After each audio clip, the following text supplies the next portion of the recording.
Today, let's learn how to actually change our airdrop name on iPhone this 2022. So first of all, the first thing that we need to do is, of course, head on over to Settings.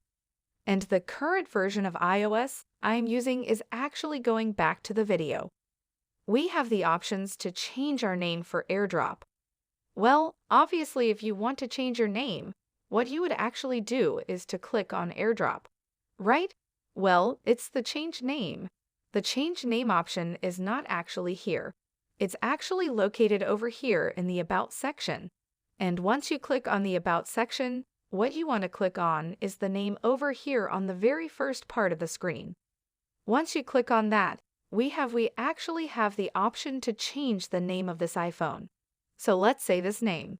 The name of this iPhone is let's say this, baby. Yeah. Okay, that will be very cliche, but let's just name it baby. Okay, so now we have actually changed the name of this iPhone. So whoever is going to send us an airdrop from their side, what they will see is actually the name baby on their side.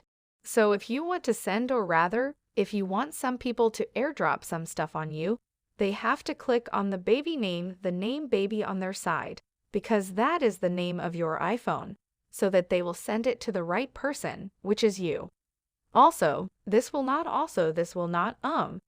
just reflect on the airdrop name, but this will also actually reflect on the name of your personal hotspot. So if people are going to connect to your personal hotspot, what the name that they should actually connect on is the name baby. Because your name of the name of your iPhone is baby already. Okay guys, of course you can actually change the name of your iPhone depending on your personal preference. That's going to be up to you, and I'll see you guys next time. That's how you change your airdrop name on iPhone. Thank you for watching.